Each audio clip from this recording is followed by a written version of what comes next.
Hello everyone, welcome to the all-new sports show presented by Roger G. Taylor and Associates. One of our last before the Christmas break, but man, is it an important one.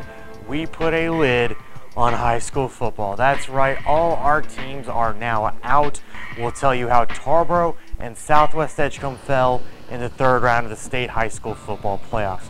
We'll also get you caught up with a little bit of Bishop's Corner, give you a Todd Gurley update, more of a Georgia update now, and of course get you 60 seconds of soccer. Join us and be somber. This is the all-new sports show.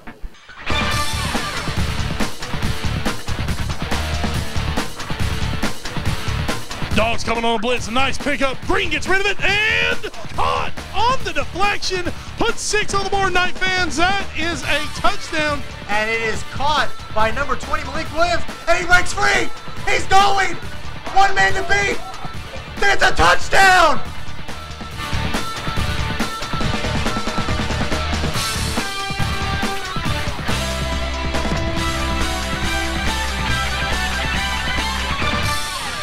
Hopefully we don't have fans in Nebraska. Ooh, that would be terrible. Well, maybe we do. It'd be cool. We could. Who knows? I don't know. Maybe we have fans in Bosnia and Herzegovina. Well, I mean, obviously we're very popular there. Obviously. Our World Cup coverage was second to none. Hi, folks. Hi. All of you watching at home in Kansas and Bosnia, and maybe here in the Nash Rocky Mount, Edgecombe, Wilson County area. Those in Sarajevo. Hi. Hi, Sarajevo. Hi, Newcastle. We're the all-new sports show. I think. I'm Wes Bradshaw. He's Edward Green. Hi. Folks, we're going to talk to you today about sports. Yeah, a lot of sports. Because that's what we do here. We love our sports. Mm-hmm. Folks, big show coming up for you today. It is the end of high school football season here in the Nash, Edgecombe, and Wilson County areas. We're going to tell you how it came to a crashing end on Friday night. Earliest end to the season that I've had since I've been here. Boo. Very boo. Very boo. We are going to talk about the day that was college football. Wow. Everything went crazy. The Hunger Games once again, reared their head, and some teams fell. Some teams fell. Some teams found a way not to fall. Yeah. Some teams almost fell and stayed on their feet just barely. But anyway, folks, it was a great day of college football, and we're going to talk to you about it. Yeah. We've got a lot. We've got a lot of stuff today, folks. We're going to kind of spread it out a little bit. We're going to maybe talk about a little. Dare I say it? Basketball. Yeah. I love basketball, but it's just when suddenly it's just football is just over for us. It's just like, oh, done. Cool basketball. And we're not in a conference play yet. Basketball. No, it's some non-conference. Yeah, we're getting our early season stuff in, so yes. We're going to tell you a little bit about that. Maybe let you folks know where we're going to be Friday night for our first basketball game of the year. It'll be fun. So, all right, but first and foremost, before we do that, big thanks to our sponsor for the show, Roger G. Taylor and Associates. And folks, at this point, I'm going to send it over to Edward Green. He's going to put us over. Oh, right here.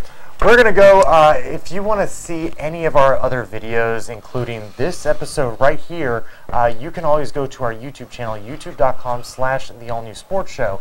If you want to find us on Twitter, you can find us at All New Sports Show. If you want to get us on Facebook, you can get us there at facebook.com/allnewsportsshow.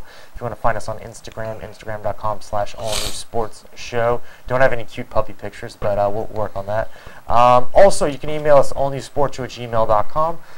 You can send your letters and parcels and maybe even some Christmas cookies to 1701 Sunset Avenue, Suite 201, Rocky Mount, North Carolina, 27804. And, of course, you can also check out the All New Sports Show, the podcast, on podbean.com, iTunes Music Store, and Stitcher Radio. Just search for the All New Sports Show, and you'll find it. There you go. All right. Thank you, Ed. Yes, folks, definitely check us out on those platforms. Have some fun with us. That's what we do. This time of year, the holiday season coming, you want to ignore your family. Yes. God, what better than to put on your new set of Bose headphones? Wireless. Maybe, and just listen to the podcast. Now that we're shilling out for Bose, send us wireless headphones. Or Beats. Which one Be awesome. Ben gets to sit with Apple. Oh, wireless beats. Like AJ Green.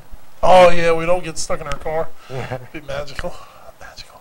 All right, folks, let's jump right into it. Friday night, as we said, was the death knell. The death knell. That's why the Raven has made an appearance here on the show today. I point him towards you now. So, Okay. Yeah. No, intrepid viewers who are able to zoom in on this will notice he doesn't have an eye right here. He just has one right here. He's one eye. That's right. One eye Edgar. It's because he's a warrior. He goes to battle week in and week War out. Raven. He's a Raven. The finale of high school football did come down for the Nash Edgecombe Wilson counties on Friday night. 2 Edgecombe County teams, your only 2 still alive in the state playoffs.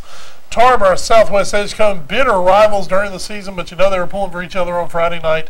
Both got on the bus, took long trips. Tarboro went down to Warsaw to face James Keenan, and Southwest Edgecombe got on the bus, headed all the way up to Elizabeth City to take on Northeastern. They came home with the same result. A little different way of getting there for both of them. Very different ways. Very different ways of getting there for both of them, but they did come with the same result. We are going to start in Warsaw. Sure. Absolutely. All right, let's kick it off with Tarboro. The Tarboro Vikings, of course, Jeff Craddock, 3 state championships as the head coach of Tarboro. If he had somehow pulled it out this year, it would have been his most, his greatest Houdini act to figure one out, and it was not to be. As our friend Andrew Ivins wrote about the game on Friday, at times Tarboro looked like a state championship team, but they were unable to take advantage of miscues and unable to take advantage when they had a chance to do so. And they end up falling 22-14 to James Keenan in a game that, Ed, I'm not going to lie to you, I was actually surprised that it remained that close.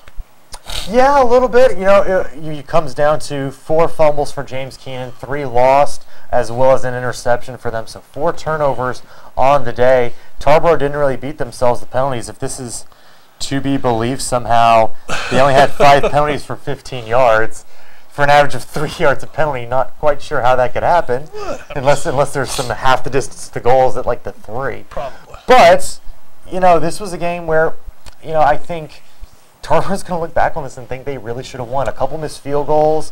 You know, I think one of the defining moments for me is following Andrew Ivins' Twitter feed. Tarboro gets an interception near the James Wallace end zone, or James Keenan end zone, and then all of a sudden they do a halfback pass and it's intercepted. And I'm just like, why?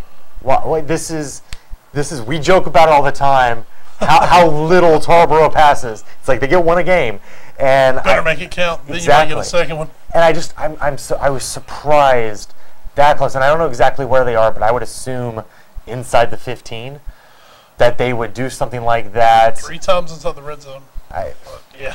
You know, this is a Tarboro team I actually thought they could win. I really, of the 2 teams, no offense to Southwest Edgecombe, I thought this was going to be the one that could pull out the win, and I think at the end of the day, they should have.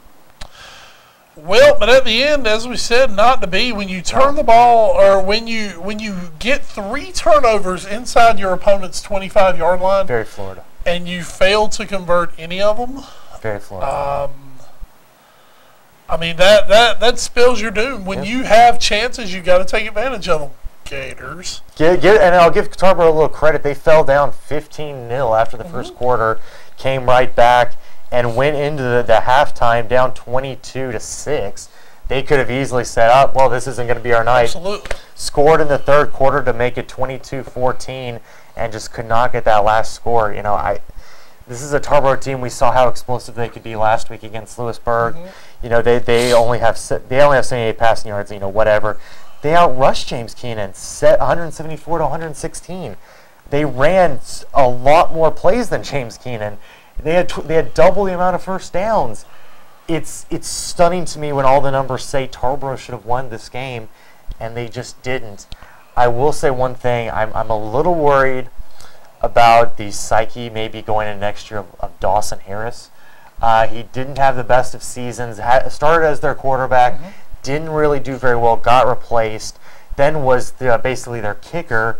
Had a few bad kicks in the game we saw against Lewisburg, also had a few missed field goals in this game. I'm just worried about if he's going to be the quarterback next year. Where is his psyche and mentality going to be? I wouldn't worry too much about the kid right now. He is a sophomore. Sophomores, you expect sophomores to make mistakes. Harris was kind of thrust into a role this year that I don't believe he was really ready for, but it was more out of necessity, especially early in the season at quarterback. About midway through the season, Jeff Craddock made the decision to put Malcolm Speller under center, and that really changed Tarboro for the good. Speller's just a little more of an athlete, but Harris is a good-looking young player. I think the kid's got a lot of potential to him. As a kicker, kickers are what they are. They're weird. You know my opinion of kickers. Yes, especially high school kickers. High school kickers. You don't trust worst. I don't trust them unless they hit stuff. Unless they do well, I don't trust them at all. McCarthy and I fight. That's about it. Yeah. But I think an off season of Harris, he's now got a year of varsity under his belt. He's got 2 years left. He's going to have to put his work in. I don't doubt that he will. This kid, Jeff Craddock, Tarboro, they do a great job of preparing their kids, of getting them better. Most kids at Tarboro end up getting better as they go. They don't regress. They don't stagnate usually. They get better. I believe Dawson Harris is going to be the same way. I think you're right. I really do, and I think with that coaching staff, I think that's going to be good for him. It would be my one concern maybe going into the next year. I believe they're going to have their entire offensive line back. That's going to be very important with all of that cohesion. And I don't know much else of what they're actually losing. I believe Marquise Clapp is a senior. They lose Clapp. They lose Farmer. They lose Speller. So they're going to lose. You're losing guys. Which, as far as Tarboro's been concerned, that's never really been their issue in replacing those skill guys. No. That's kind of been a factory. I don't know what's coming through later, but that's never truly been their issue. The defense was good enough, I think, this year. I don't think it was outstanding. They didn't have a Trayvon Marshall, but that's kind of a generational. Didn't have a Taekwon Lewis. Yeah. Yeah. You didn't have any D1 guys. But I think they were still good. Well, and word is out of Tarboro, the group coming up could be spectacularly special, especially the freshman class. The sophomores are very good out there. Apparently next year they're not going to have a lot of seniors. So it's going to be a lot of underclassmen, maybe about a dozen seniors at the most. I think that 2017 season, 2016. Are we looking ahead? Yes, I am a little bit. I think that 2016, I think Tarboro could be the favorite to win the state title. But I think they're going to be very good next year too. Oh yeah. Yeah, it's not like this team's going anywhere. Yeah, true. So I think with that extra year, Dawson Harris as a senior, if he continues to improve, that's going to be a threat that Tarboro has never really had, is a true pocket passer. And at the end of the day, he's only going to get called on maybe to throw 5 passes. If he can throw 4 a game, if he can complete 4 out of 5 a game, Well, and if you don't have those machines coming in at running back like you did, as perfect as you did, like Todd Gurley, like a lot of the people they've had in the past come through here, that takes some of the stress off them because guys can't put 8 in the box and just rush the runners every time. They have to respect that. So, I obviously maybe a bit of a down year for Tarboro. They got to the same place they did last year. Had to do it on the road this year instead of at home like last year. And I think the prevailing thought was James Keenan was the better team and was picked to win that game. However, I think still an impressive season. And something we talked about a little bit, I think when they dropped to 1A, we all started saying, oh, well, Tarboro's going to win the state title now every year. Yeah. And I think that was a little silly. But as the lack of depth as 1A has, either at the AA or single A level, the top level is still really, really good. Oh, absolutely. So the Wallace Rose Hills, the James Keenans, the 2 teams that have not Tarboro out the last 2 years. And he will be playing for the East Region Final. Those guys are really good, and they've been really good for decades now. They're not flash in the pans. It might be safe to say Tarboro gets to the 3rd round every year in 1A. And their biggest thing is they've come in, they are dominating their conference. Yes. Which we expected to do. Yes. They are getting to the third round. Basically, once you get to the third round, that's where you start to separate yourself, is in the third round of the playoffs. And that's in 1A, that's in 2A, that's in 3A, that's in 4A. Yeah.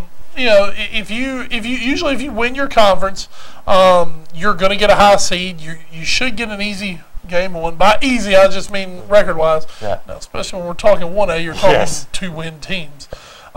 Second round should be somewhat the same for you. Third round, that's where you're going to start running into the tough teams. Jeff Craddock made a point of saying, last year we were embarrassed.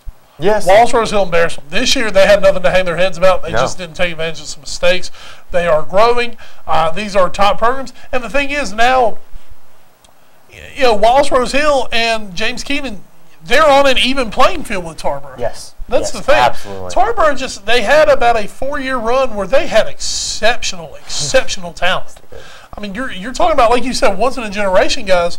I mean, Ty Gurley, if he had stayed healthy this year and not got suspended, would have won the Heisman Trophy. Yes. The Heisman Trophy. That doesn't happen. That doesn't come out of Eastern North Carolina. And he's still probably going to be a first, second round pick. Oh, easily. And that's with a blown out knee. He's going to be probably a bottom end of the first round pick. Tyquan Lewis is a guy who has an NFL future if he continues to develop. Jacoby Cofield has an NFL future at Duke. That's an all ACC lineman. This is Tarboro, North Carolina. This is a small town, a 2A/1A high school, producing 3 NFL guys that all played together. Yeah. It was the golden generation that actually came good. I mean, it actually was. If you really want to get to it, it was somewhat of a golden age for Tarboro football. Now, that said, Tarboro still produces good, talented players. Yes. It's just there is a difference between good, talented players and NFL size, speed, caliber players. Yes. And Tarboro just happened to have 3 of them, and then they had exceptionally good players around them. They still have those really good players. Yes, absolutely. It's just the last few years there has not been that one guy to jump off the page at you who, okay, when the going gets tough, we're going to put on this guy's back. But I mean, I truly believe you don't have to have that kid to win a state championship either. No. And that's the thing. And Tarboro knows that. They understand that. The coaching staff is fantastic. That's the best thing Tarboro does have going for them is Jeff Craddock and that coaching staff. Those guys know what they're doing. They know how to win. They know how to win big.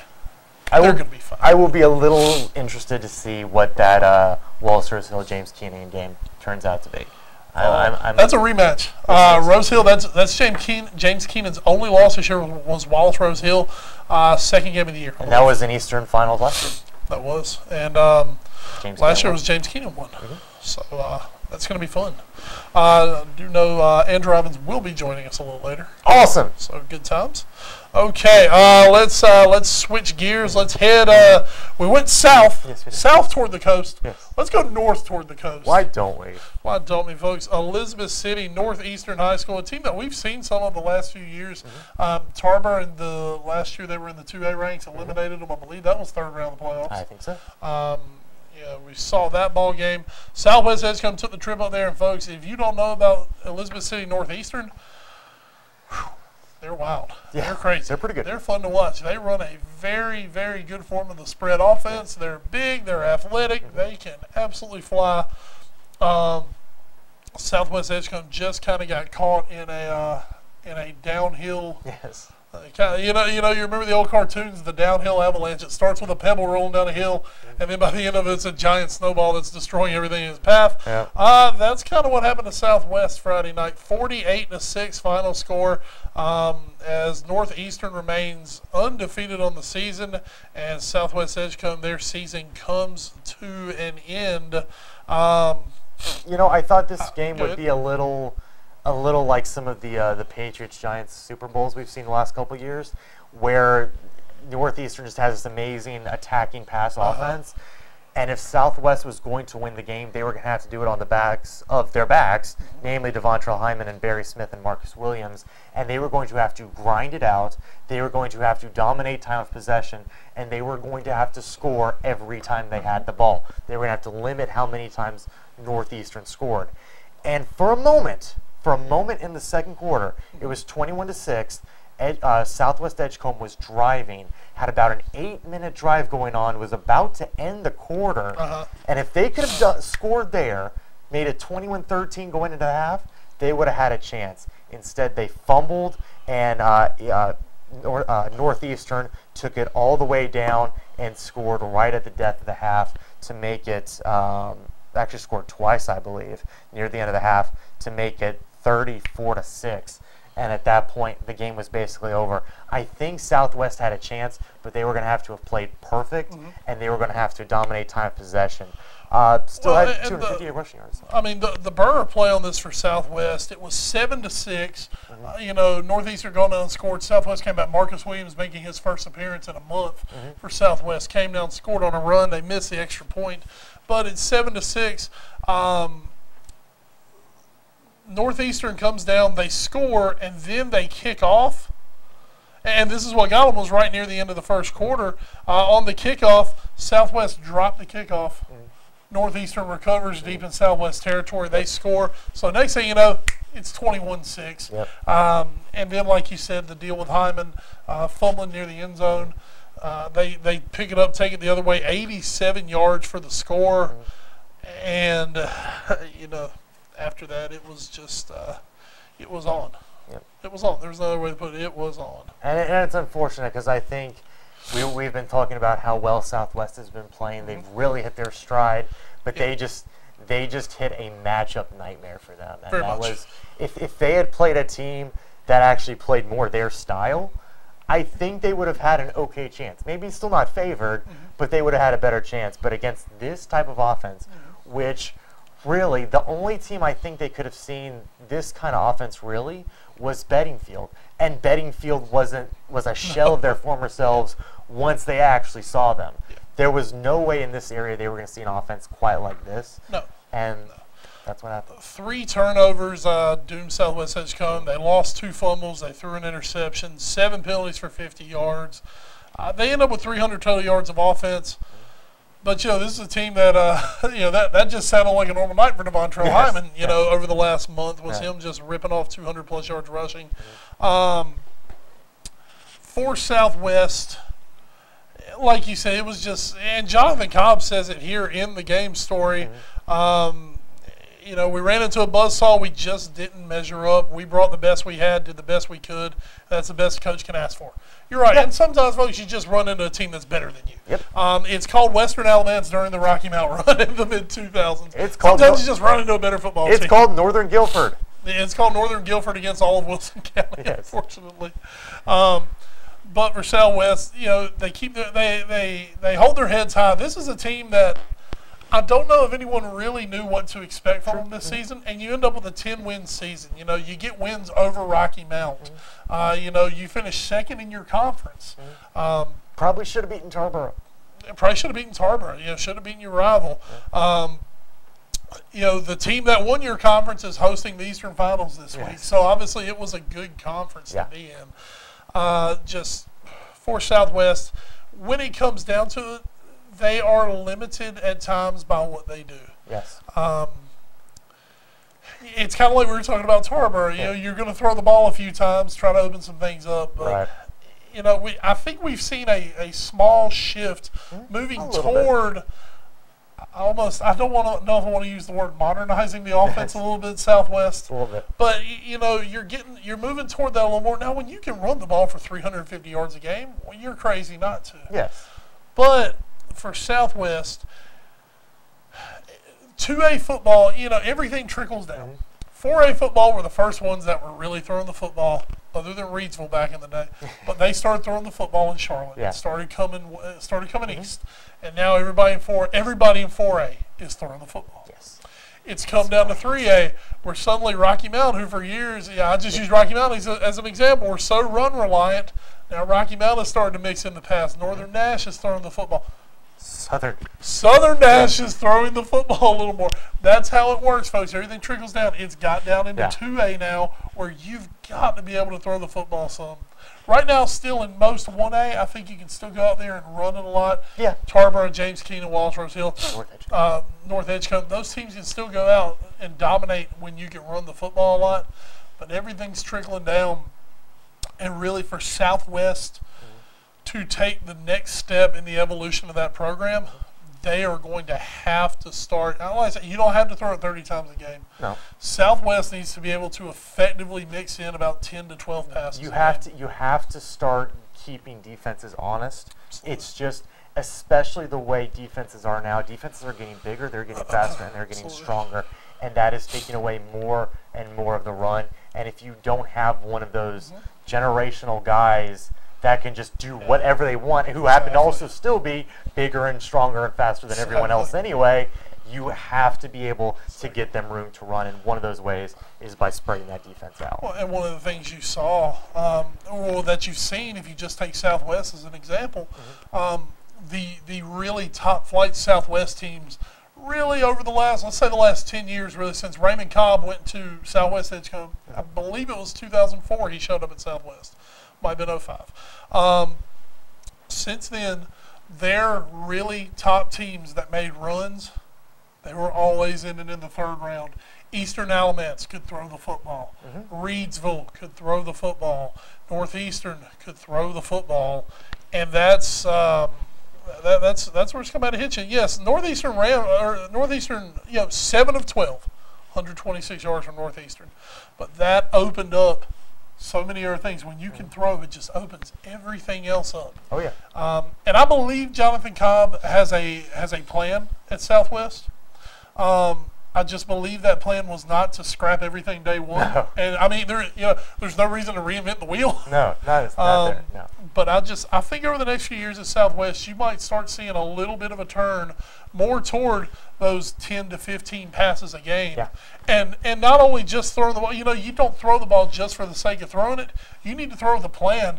And, if you can come up with explosive plays in the pass game, it's only going to make that run game even better. Certainly, I agree with you, and I think it's kind of exciting to see this trickling down now to the 2 and 1A levels. Yeah, I mean it's really opening up football, because for years Eastern Raleigh, buddy, it was ground and pound, and that's all you did was 3 yards in a cloud. That's what we played at Rocky Mountains, 3 yards in a cloud of dust. We'd throw the ball, kind of to open things up, and that was about it. Yeah. So, but when you really look at the teams down east who have excelled, Havelock, New Bern, Northeastern, throw the football. Yep, that's what they do now. All right, folks, we're going to take a quick commercial break. When we come back, your most exciting minute of the week. Wes is actually sort of happy this week. Yeah. It is at the moment. Yeah. It is at the moment. We'll see if it lasts. Roberto Soldado scored. Folks, this is the All News Sports Show, brought to you by Roger G. Taylor Associates. We'll be right back with more after this quick commercial break on WHIG TV.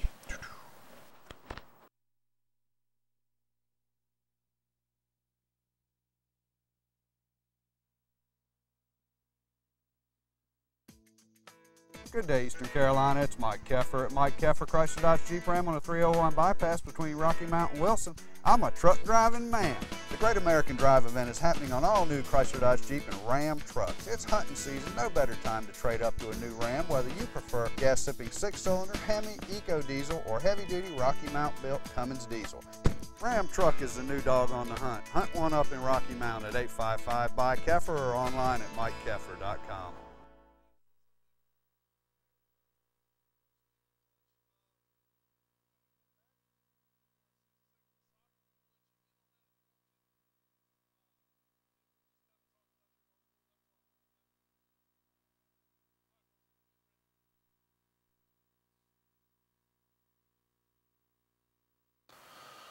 Hi. Welcome back to the All New Sports Show, brought to you by Roger G. Taylor and Associates here on WHIG TV, folks.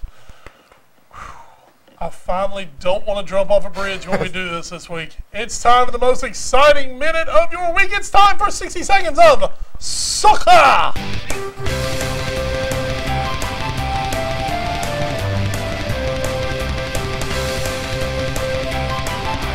The team who came back from the dead.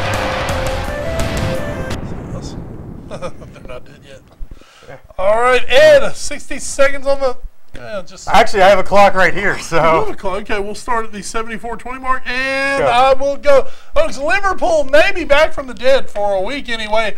1-0 victory yesterday over Hull. With Stoke? Who scored? I forgot. I was so in shock Stoke. that my most hated, horrible human being on earth, Glenn Johnson, found a way to score for Liverpool. cut right here. Still want to sell him. Hey, we sell him now at his highest value in January, and everything's okay. Liverpool back in the win column. Also, a big draw midweek against Ludogorets in the Champions League. Yeah. How did that draw feel? Shut up and go. All right. Spurs are playing right now. It's not Sunday night.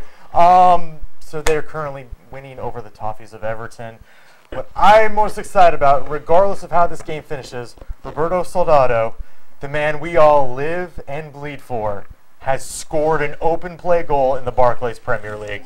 Are you ready for the end of days? That's right, folks. Say goodbye to your loved ones. It's over. Have your food, have your water, have your ammunition ready. It's time to move. Soldado scored from open play. Yes. He's on the phone with us right now. Let's see if he wants to contribute. Andrew Ivins, got anything to Noted kick in for Spurs soccer fan. this week? I mean, I thought I was seeing things this morning when Bob Soldado scored, so hopefully this all keeps together. Bobby goals. He scores when he wants. No, he doesn't actually. No, he absolutely does not score when he wants, unless he wants How to do you score know? twice Maybe a he just year. wants to score one time a year. Unless he wants to score twice a year. But anyway. All right, folks, that was your most exciting minute of the week. Yep. If it was, I'm sorry for you. That was 60 seconds of soccer. Yes. Now, folks, we're going to dive right in. We're going to wrap up some of this high school football talk, and we're going to do it with the writer of the Tarboro story from this week from the Rocky Mountain Telegram, that being Andrew Ivins, who made the trip down to Warsaw Friday night. Andrew, welcome back to the All New Sports Show. Hey, how we doing, guys? We're a little sad. We're a little Had a little bit of a sad, sad man. There's nap. no more football. I mean, the only football we watch now is the European kind, which doesn't bother me at all, but it's all whatever. Andrew, trip down to Warsaw Friday night. Your first trip there ever in your life. Just tell us about James Keenan as a whole, man. That's a 1A powerhouse down there. Just tell us, about the atmosphere that was brought down there and about, being down there for it. I'm going to say it was one of the cooler venues I've been to. It's, a real small stadium, definitely one of those ones where, like, the town shuts down except for that McDonald's I filed at game. It's, like I said, it's good old boy territory, the whole town was out there, open air press box, just a lot of very kind people, assistant coaches and everything, and yeah, that really is a factory. I mean, that was a team that lost 15 players, I think, from last year's state title squad, and they could very well probably win another state title here, so they churn them out there. Andrew, we followed your tweets. You did say this was one of the most smoke-filled press boxes you'd ever been in. So we're glad you're back healthy. Hope you don't have emphysema or anything. But tell us a little bit about the game. We've talked about it, and we've been ruining the Tarboro and not taking the chances that they had. Just let's get your impressions. Well, it started off, and you couldn't have scripted this game any better. James Keenan fumbled the opening kickoff, and I mean, Tarboro everyone was jumping up and down. I thought they had a really good crowd there. Lots of people. I think they took 2 charter buses, and then some other people drove. So it was like, hey, they're going to do this. They got the ball. And then the offense just didn't really do anything. And then Dawson Harris came in and missed a field goal. I saw him all week in practice, and he was hitting them. But and then it just kind of spiraled out of control. James Keenan, they knew that they could throw the ball. They probably have 2 really good receivers, FCS level type kids. The quarterback's good. So, Coach Craddock knew they were going to have to weather that initial storm. That initial storm was 15 points, and then somehow Tarboro found their run game. Still, really just really couldn't run the ball. I think it was like 3.3 yards per carry. But they made it a 22-7 halftime game. No idea what they said in the locker room because it came out as a complete different team in the second half. Defense, didn't even let them have a first down in the third quarter. And then, James Keenan basically did just about everything they could to, let Tarboro tie the game, and Tarboro just couldn't. Tarboro, excuse me. Sorry, I'm getting choked up here. This is very emotional for me. You don't get to see the beard anymore. Tarboro offensively, the three, you spoke about in your article, 3 times they had the ball inside the James Keenan red zone and came away with 0 points. What was that doing on the sideline, kind of to the psyche of that Tarboro team? It was like the offense wouldn't do anything, and then the defense would do something, and then it was whether it was a forced fumble, and a lot of Tarboro guys play both ways, so it just seems like the offense just couldn't get it done. They really used up, I thought, all their explosive plays. I mean, like I said, I spent 2 hours at practice, I think, on Tuesday with them, so I knew everything they had in their arsenal. One of that was that they had a reverse. I mean, you guys both know Tarboro isn't very dynamic. If they get behind, it's hard for them to score. Mm-hmm. So if they can't go between the tackles, they have to find something else. And, by the time the fourth quarter came around, they were really out of those explosive plays. Malcolm Speller hit some big passes, but they really only have 4 or 5 pass plays. And then they tried that halfback pass with Deshaun Farmer, and, the guy was open, and I thought it was a good throw, but it was intercepted, and that was kind of just, that was the nail in the coffin right there. But, if you're going to beat James Keenan, who hasn't lost a home game since 2011, you got to capitalize on those opportunities. Looking at what Tarboro has, what they're losing, obviously they're losing good players. That happens every year to everyone. I mean, you're going to lose good guys. You're going to have to replace. The word I kind of got out of Tarboro this year was that they are really optimistic about the future with some of these young players they've got, especially their freshman class. What have you gotten out of that? Have you heard much about that? What can you add? Well, I have a confession to make. The first time I ever went out to Tarboro was for the Edgecombe County Jamboree, and I stood there for 5 minutes and watched what I thought was Tarboro. It was actually the JV team. So they have the size of a varsity team, and they brought up 6 kids, 6 freshmen for this playoff run. And, when you look at it, it's there. I mean, yeah, they're going to lose Malcolm Speller. Yeah, they're going to lose Deshaun Farmer, but they got some big kids that are still around. And I think Fuki Williams is going to be the name to remember. The coaching staff's really high on him. He's going to be in that coveted right halfback spot next year. The talks, they think he can be the man, 3-year starter type kid. So, yeah, and then they're going to have Dawson Harris back at quarterback. So I think Tarboro's in good shape. I mean, I've kind of gone back and forth in the writing. Was this a lull or was it not? I mean, yeah, this was probably an off year, but if it's an off cycle and you can make the 3rd round of the playoffs and lose by 8 points to a team that'll probably win the state title, I mean, that says something. That does.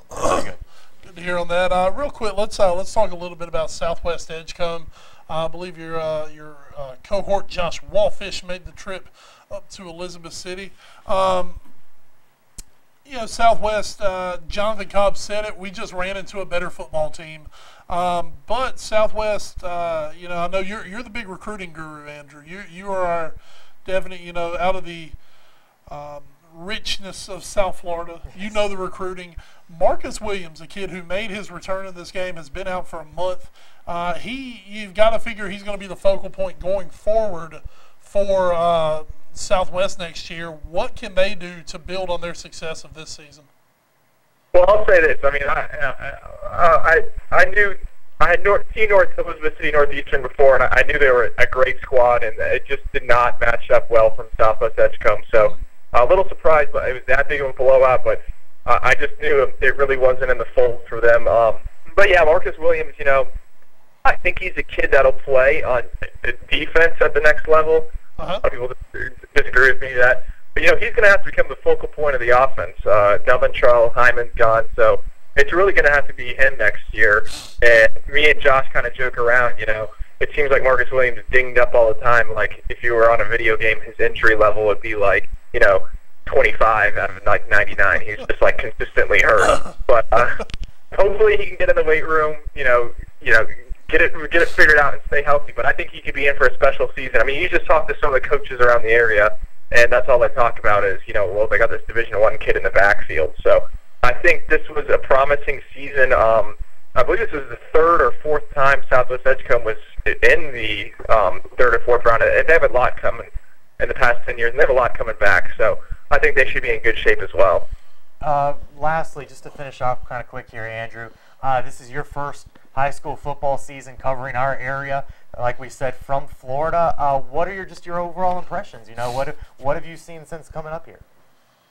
I think it's a lot different style of football. Yeah.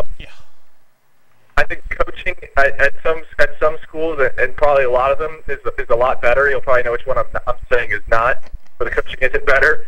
But a lot of people ask me, what's the difference? And I think the game planning here is a big difference. If you have a good game plan, you can hang with the team, or you can pull off an upset. All right. Well, Andrew, thank you so much for hopping on with us, buddy. It's been great talking to you this year. And now we start basketball, where we get to be inside, where it's nice and warm, and crazy stuff happens each and every week around here. So, man, we hope you enjoy your first basketball season here in Nash and Edgecombe County, and we will be talking to you soon.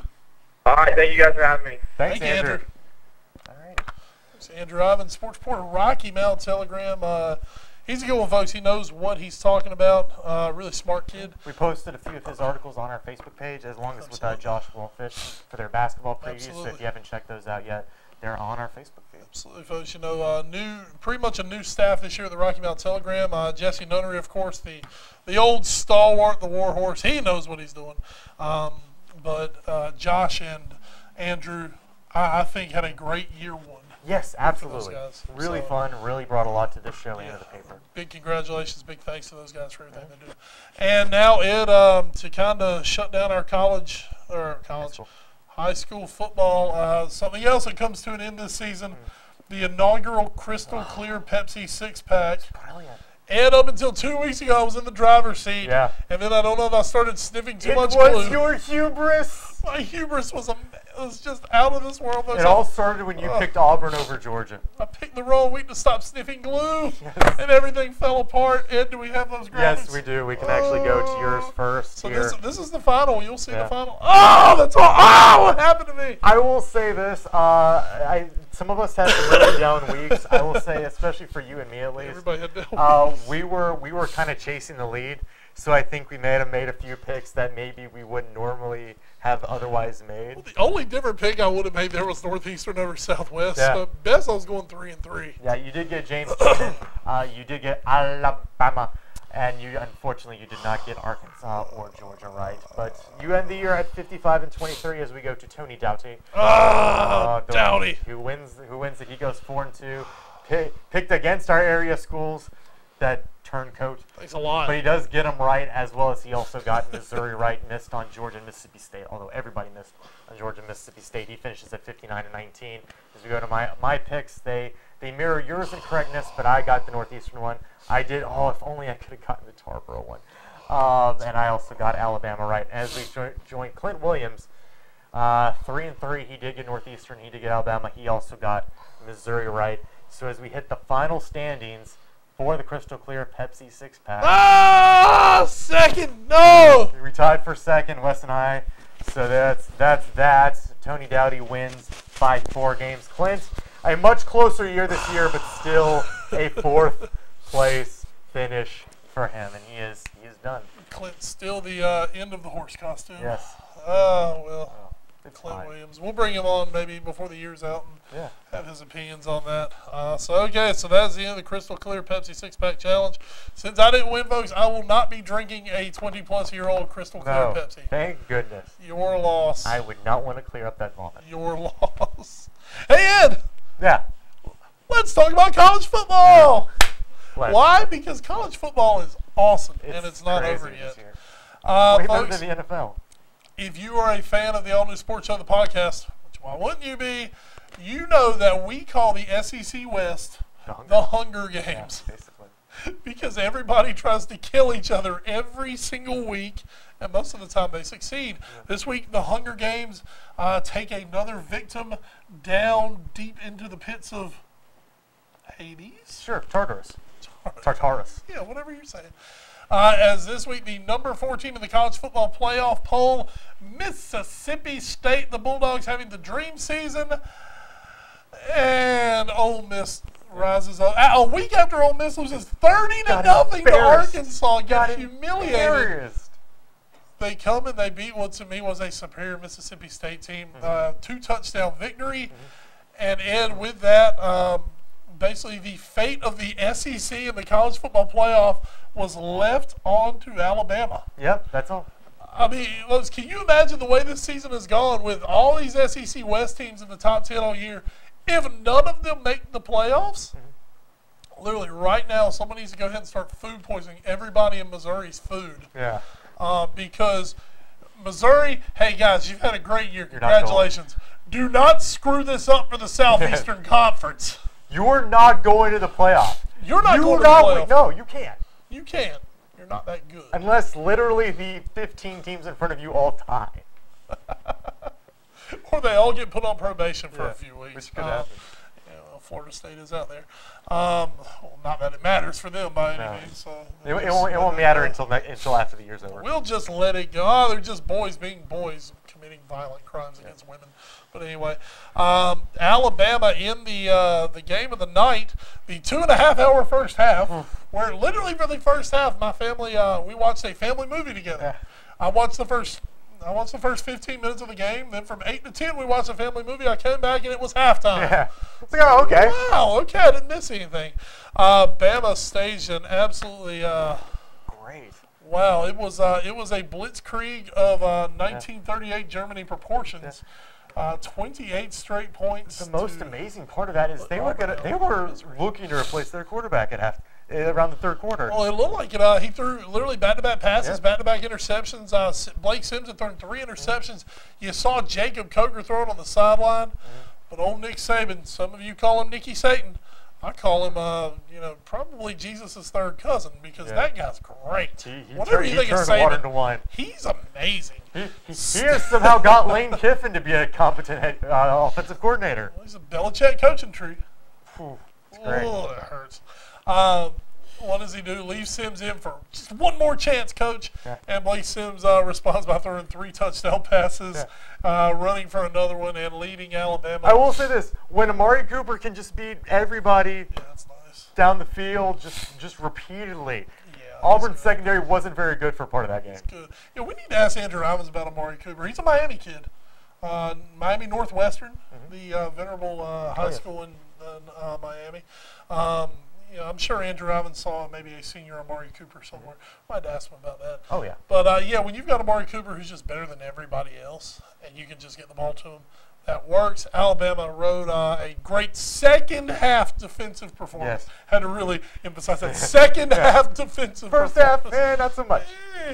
But great game, great win. Auburn, I think Auburn showed you that now with 4 losses, I believe, on the season for Auburn, they're not a bad football team by any means. It's just the Hunger Games, man. It is. It's brutal. It is what it is. LSU is not a bad football team. No, they're not. No, they're not. And they're 4th or 5th in the West. So what does that mean, folks? That means next week in Atlanta, Alabama takes on Missouri for the SEC Championship. Missouri there for the 2nd straight year, 2nd time in 3 seasons now in the SEC. They've been in the SEC title game. Who's kicking themselves worse than Georgia, who in both of these years, Florida having down seasons, Georgia should have easily popped up and been that team, and instead it's Missouri who does it. So congratulations to the Missouri Tigers. They get to face Alabama on Saturday in the Big Ten. Excuse me. They actually scored some points up in the Ohio versus the team from the North game. See, I say it how both of them say it. I do what I do there.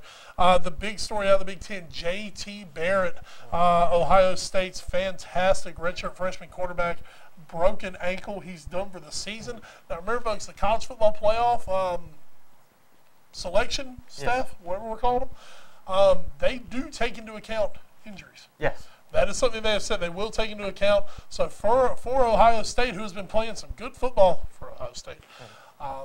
If they don't look good against Wisconsin. Yeah, I mean, even if they beat Wisconsin, they don't look good. They're already somewhat on the outside looking in right now. But with the Mississippi State loss, they were a team that an impressive win over Michigan, J.T. Barrett playing well. They may have slid into that 4th spot. It's going to be TCU now. Yeah. Oh, yeah. It's going to be TCU. And I would not be shocked to see Baylor jump over Absolutely not. Ohio State. If craziness happens, which, I mean, there is a scenario now. Alabama's got a tough one against Missouri. They do. Oregon is playing Arizona, who they've already lost to this year right. in the Pac-12 title game. It's gonna be fun. Florida State has Georgia Tech.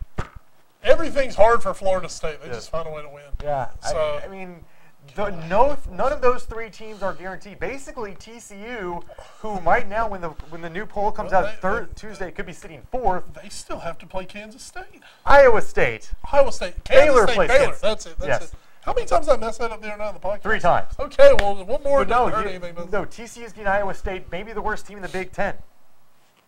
Or the Texas. Big 12, I'm sorry, Big 12. Big 12. I get confused. Yeah, Only have 10 they teams. would at least be mid-table in the Big Ten. Come on, Yes, now. that's They would true. at least be middle of the Big Ten. You're right. TCU has the easiest route to get in now. Yeah. I think they go out, they blow Iowa State out, Mm-hmm. and they take care of their business. For Baylor, now this could be the interesting one is Baylor, Yeah. because you've got if you have Baylor right behind TCU, Mm-hmm. if Baylor goes and gets a convincing win over a Kansas State team, if TCU struggles at all with Iowa State, Baylor does own a win over TCU. True. True. It's going to get crazy. Baylor folks. would technically be the Big 12 winners. They would, and that's the thing. And I'm a fan somewhat of what Baylor does. I believe Art Browse would be a very good SEC coach. Yes, you would. Yes, you would. And don't sit there and just look at the scoreboard all the time and think of why he would be. That guy's tough as nails. Spurs win. Excelsior for you, Edward. I get to Huzzah! see Rebecca Lowe in a nice blue dress. Oh, she's quite lovely. That's not Rebecca Lowe. No, that's Robbie Mustache. Yes, it is. A very nice mustache. There she is. So, folks, it's going to be just absolutely crazy coming down the stretch this week. Your championship games, Yeah. let's get them, you said Oregon, Arizona. You've Friday got Ohio State, Wisconsin. Saturday night.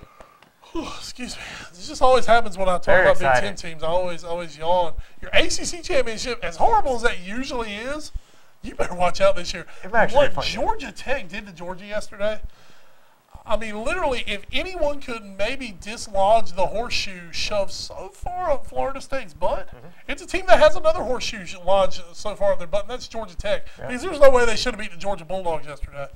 True. Where were you, Todd Gurley? Oh, yeah. Surgery. That's right. Surgery. So that's that. And, of course, your SEC championship game, Alabama and Missouri. Saturday afternoon. Afternoon. One more week in a lot of the other conferences. This is conference finale week. East Carolina going to be taking on UCF Thursday night in Greenville. That's a big one for East Carolina. They'd like to go out on a win on the regular season. And UCF is kind of considered by many as the best team in the AAC this year. Might not win it, though. Might not win it. That's right, because somehow Memphis decided they wanted to play football again. They're So good. whatever, they'll be on probation soon, I'm sure. But most importantly, Boise State might be the non-Power 5 team. Right, with that- Marshall going down. Marshall losing Yeah. to Western Kentucky 67-66. In overtime. In overtime. Kind of a fun little deal on that. Where on the Steve Logan show this week, Steve Logan, someone made a comment to Steve Logan, Coach, can you believe a guy goes and scores 66 points and loses? And Logan says, well, I scored 62 and lost once. To Marshall. So It happens. It happens. Good Was that times the on the that. Byron Leftwich bowl game? Yes, it was the Byron Leftwich David Garrard ball game where East Carolina, I believe, was up 35-7. And was that the one where Byron Leftwich was literally getting dragged by teammates down to the line of scrimmage because he got hurt? No. That was a different one. Okay. But he was Okay. amazing. That was the one where we thought Byron Leftwich would have been a good quarterback. Okay. So, good times. So, anyway, look forward to those this week. It's going to be a great week of college football. And let's take a quick moment talk about the Battling Bishops of Wesleyan College Sure. on Bishop's Corner I for will this pull week. up Bishop's Corner right here. Okay. 'Cause we're winding down the show here. That's I just right. need We got to, a lot to I do know Wesleyan's quick. basketball team opened up with a win. If my browser will pop up here, I can tell you who it was against. Let's see if we go to the scoreboard here. Men's basketball, they're actually just getting started against Greensboro, so we can't tell you about that. However, yesterday they did have a very big win at home against Maryland Bible, 75-59. They did lose also yesterday, though, to Greensboro. That can't be right. Never mind. That was a different game that somehow managed its way on their scoreboard. You do what you do. Women's basketball loses to Christopher Newport earlier in the week, and Wesleyan beat Mary Washington at home earlier in the week as well, 57-54 in basketball. Coming up today, Wesleyan will be playing Wesley, actually, which has already kind of happened because of time warps. Tomorrow, Wesleyan will be at William Peace for women's basketball. On Tuesday, the men will be at home against William Peace. That's at 7:30. So go out there and check out the Battling Bishops in basketball. As we go quickly to the standings, just quickly check out men's basketball. They are currently top of the conference by virtue of being 4-1 overall.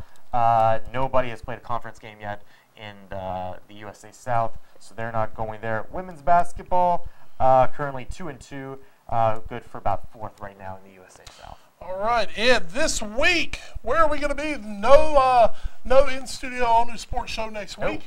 We're going to make our basketball debut for the season Friday night at Rocky Mount High School. South Central going to be heading to Griffon Land to take on Rocky Mount. That was the season opener for those two teams. South Central 62-59.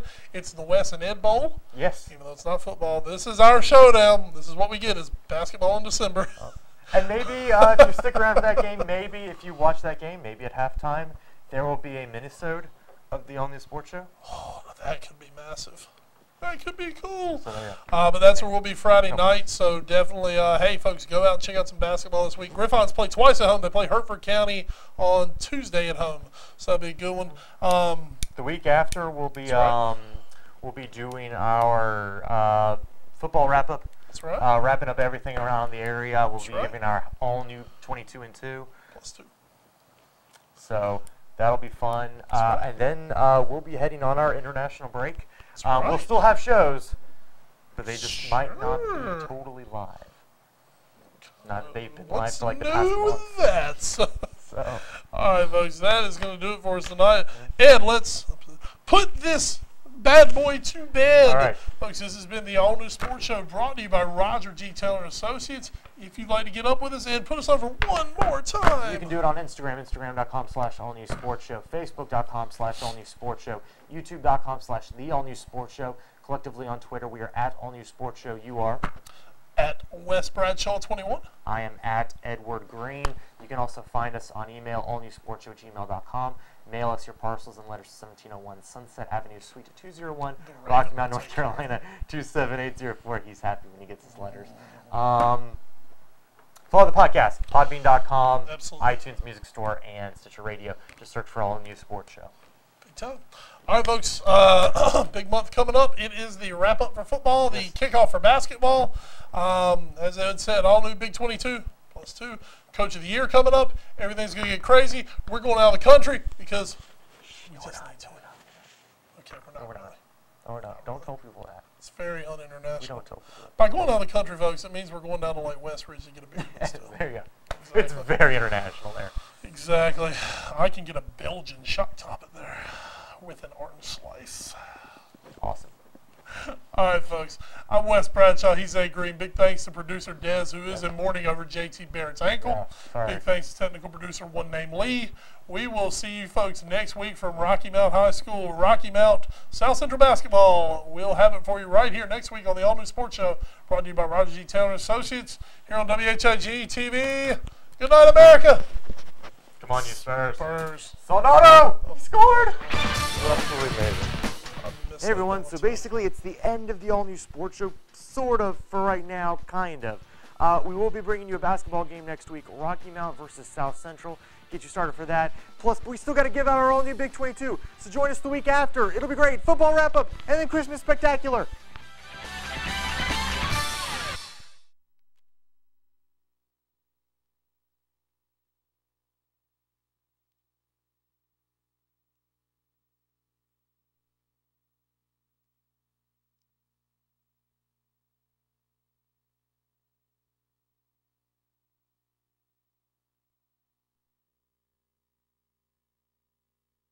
I'm Daniel Moss, owner of Cornerstone Funeral Home, and I'd like to invite you and your family to give our family an opportunity to serve you in your time of need.